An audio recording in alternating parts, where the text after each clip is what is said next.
अस्सलामुअलैकुम। मोहम्मद अज़हर सिद्दीक अपने programme political diaries के साथ हाज़िर खिदमत है। जनवरी 22, 2024 अहम तरीन हफ्ता शुरू हो चुका है। गहमा गहमी तेज़ बढ़ेगी और सियासत के उफ़क़ पे बड़ी क्लैरिटी आ जाएगी। एक बात तो आपके सामने रख दें कि पीटीआई की हवा चल पड़ी है और खिलाड़ियों की वापसी शुरू हो चुकी है। ताकतवर हलकों ने माफ़ी मांग ली है या कोई और हालात हैं। गुफ्तगू करेंगे इन सब इश्यूज़ के ऊपर और साथ जो पाकिस्तान तहरीक-ए-इंसाफ के लोग कैंडिडेट इलेक्शन लड़ रहे हैं उनकी हैसियत क्या है, उस पर भी ज़रा गुफ्तगू करेंगे आपके साथ, ताकि आप लोगों को समझ आ सके कि बिल्कुल ऐसी कोई कन्फ्यूजन नहीं है। वहाँ चलने से पहले एक आपको पॉलिटिकल पार्टीज़ का 3 सफ़ों का फ़ैसला पढ़ा दें। और ये उसी दिन आया था जिस दिन पाकिस्तान तहरीक-ए-इंसाफ इनकलाबी, मैं वैसे ही बात कर रहा हूँ कि नज़रियाती, जिसके ऊपर बात आ गई थी। उन्होंने कहा कि मुख्तलिफ़ सियासी जमातों ने दरख्वास्तें साइल की हैं। 66 जो है सेक्शन है इलेक्शन एक्ट का, मैंने सामने रखा है इसलिए पढ़ने के लिए। A contesting candidate before seeking allotment of a prescribed symbol shall file a declaration before the returning officer about his affiliation with the political party, if any, along with a certificate from the political party showing that he is that party's candidate from the constituency। ये मैंने जान के पढ़ा ताकि clear हो जाए कि ये सेक्शन 66 बड़ा क्लियर है।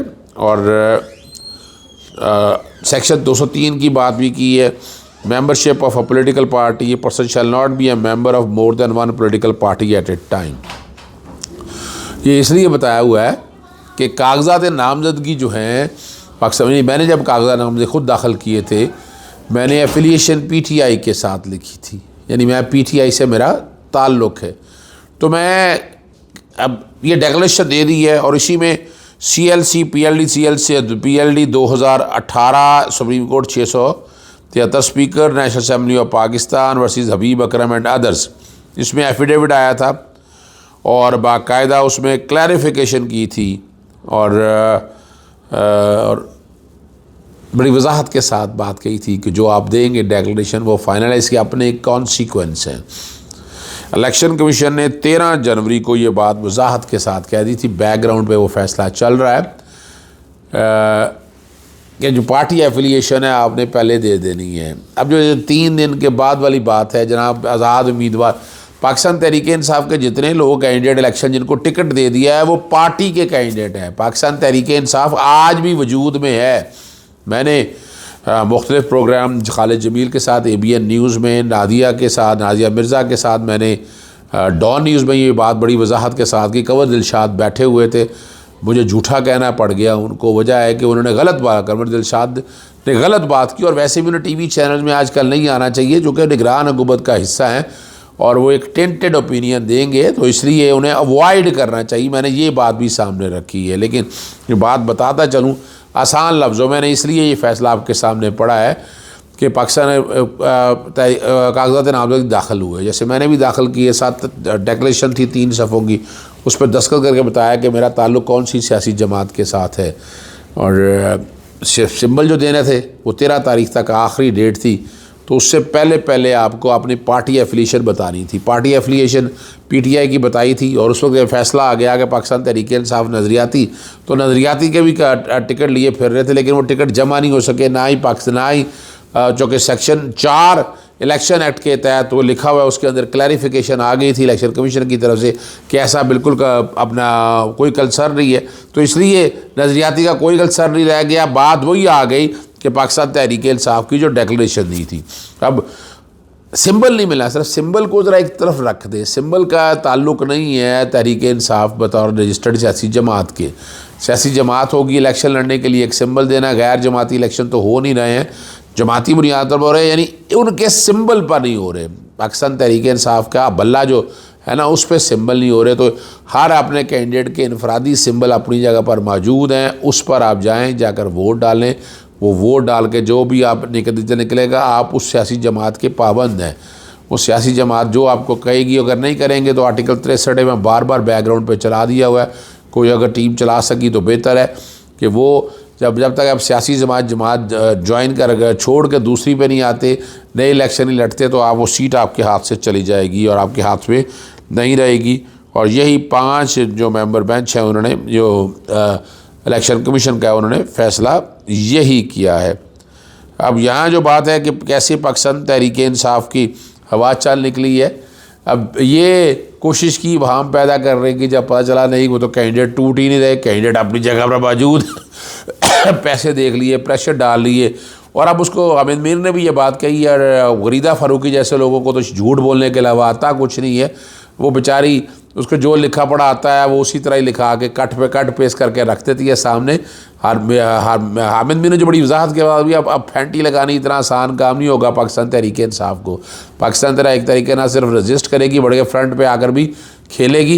इलेक्शन होना ही काम रखता था, जब हम इलेक्शन करवा देंगे, इलेक्शन से अगले माहौल के बाद कुछ जिस तरह फसाइयत चल रही थी वो फसाइयत से चलना मुश्किल हो जाए, मैं तो उसे नामुमकिन समझता हूँ। इसलिए मैं बार कहता हूँ कि ताकतवर हल्कों को भी अब सोचना पड़ गया है कि क्या किया जाए। एक से एक ही सिमत की हवा चल के वो नुकसान हुआ है, और नुकसान मैं समझता हूँ आज भी हमारी इस्टेब्लिशमेंट का बहुत नुकसान हुआ है। अगर वो इस्टेब्लिशमेंट बैलेंस रखती है तो तभी उसकी जीत है, और यही एक मौका है कि अब आकर आप बैठ को इन चीज़ों को लेकर चलें। जो बिलावल भुट्टो साहब कहते फिर रहे हैं कि उनका ज्वाइन कर लें, वो जो आज़ाद हुए हैं वो आज़ाद ज्वाइन कर ले, हमें क्या अर्ज है। लेकिन जो पाकिस्तान तहरीक इंसाफ के जिन लोगों को टिकटें नहीं मिली उन सबको इंस्ट्रक्शन आ गई हैं कि वापस आप नहीं ले लें। आज भी रिटायरमेंट ले सकते हैं। रिटायरमेंट जैसे मैंने 2 हल्कों में था, 122 में मेरा नॉमिनेशन पेपर 120 में से 121 में से वापस ले लिए थे, 122 में 2 मिनट का फ़र्क पड़ा था, तो रिटायरमेंट वहाँ से वो बाकायदा रिटायरमेंट उस पर ले ली गई। तो यहाँ बिलावल भुट्टो साहब ठीक है, ख्वाहिशें करते रहे, लेकिन ये नहीं है कि जो बिलावल भुट्टो साहब या कुछ लोग टेंटेड ओपिनियन दे रहे हैं वो ओपिनियन बिल्कुल ऐसा नहीं है। पाकिस्तान तहरीक इंसाफ बतौर सियासी जमात ही इसमें इस प्रोसेस के अंदर इन्वॉल्व है और मौजूद भी हैं। हफ्जा शरीफ किसी हल्कों में गया जाकर, अच्छा इससे पहले 2 हल्कों की बात मैं कर लूँ। मोहसिन शाहनवाज रांझा की, वो जिसमें कैंडिडेट जो है वो फौत हो गया, NA 83 और NA 85। अच्छा वो जो है ना जी आज़ाद उम्मीदवार सादिक अली की वफ़ात, वो कह रहे हैं कि 2 जनवरी है, वो डेट ही गलत दाखिल कराई है आपने। वो जो डेट है ना उसकी वफ़ात की 2 जनवरी है, 2 से कोई फ़र्क नहीं पड़ता। लेकिन कागजात नामजदगी तो बहरहाल आखिर दाखिल हो गए। इसके लिए उन्होंने समाअत रखी है, जो दरख्वास्त दायर की थी वो इलेक्शन कमीशन देखेगा कि तारीख़ी वफ़ात में कोई रद्दोबदल है या कोई ऐसी बात है, तो ये बात बड़ी वजाहत के साथ सामने रखेगी। आगे जो बिजली के यूनिट मुफ्त देने की बातें हैं वो तो सवाल ही पैदा नहीं होता। IMF इनसे मांगे और इन्होंने जेब से देने, आवाम के टैक्स से पैसे आने हैं, बातें जितनी मर्ज़ी करा लें, डॉलर नीचे आए, पता नहीं क्या कुछ कर दिया। क्या होना था आज डॉलर, मेरी सवाल बड़ी वाज़ेह है, इकोनॉमिक कंडीशन हर कोई समझता है क्या हालात है। फ़र्क सिर्फ इतना है कि आप उस इकॉनमी को कंट्रोल नहीं कर सके। आप लोगों ने लूट मार जो हो रही थी उस लूट मार का आप लोग बाकायदा टूल बने, और जो पेट्रोलियम की कीमत के ऊपर आप पाकिस्तान मुस्लिम लीग नून के दौर में 50-60% सेल्स टैक्स लिया जाता रहा, हालांकि वो 17% से ज़्यादा सेल टैक्स नहीं लेते। और इमरान खान की गवर्नमेंट ने ये आकर ये बात किया। महंगाई और जितनी ज़बरदस्त पाकिस्तान मुस्लिम लीग नून के दौर में इन सियासी जमातें झूठ बोलती हैं, इनकी बातों में आपने इसलिए नहीं आना, इनके बस में कुछ नहीं है। यानी क्या करेंगे ये, मुझे ये बता दें कि इस वक्त पेट्रोल के नीचे कैसे लेकर आएंगे। जब मार्केट महंगी है तो क्या जेब से पैसे डालेंगे? डॉलर जब इतना ऊपर उठ के चला गया वो कैसे आएगा? वो जब तक डॉलर इंजेक्ट नहीं होगा इस मुल्क में कुछ इस तरह के हालात नहीं बनेंगे। तो उन हालात में आपको नज़र आते हैं, मुझे तो नज़र नहीं आते कि इस मुल्क के हालात जब तक इन सियासी जमातों के हाथ में हैं, इन्होंने तो तबाही बर्बादी कर दी है। ये मज़ीद तबाही और बर्बादी करेंगे, ये मुल्क को आगे नहीं लेके जाने में, ना इनमें कैपेसिटी है ना अहलियत है। तो और इसलिए इनका ये वाला एजेंडा भी बुरी तरह से नाकाम हो गया, बुरी तरह से पिट गया है। और ताकतवर एस्टैब्लिशमेंट जो हल्के जो है उनको भी पीछे हटना पड़ गया है। इसलिए इमरान खान के लिए बाहर आने के बहुत रोशन इम्कानात है, वो फेस कर रहे हैं, वो फेस करते रहेंगे। तो देयर इज़ एवरी पॉसिबिलिटी को रास्ता दिया जाए, सेफ एग्ज़िट दिया जाए, मेरिट पे जो भी आगे आ जाए। मेरिट पे अगर इलेक्शन हुए तो पाकिस्तान तहरीक इंसाफ बहुत बड़ी मार्जिन की लीड से जीतेगी। इजाज़त चाहता हूँ। अस्सलाम वालेकुम। अल्लाह हाफिज़। पाकिस्तान जिंदाबाद।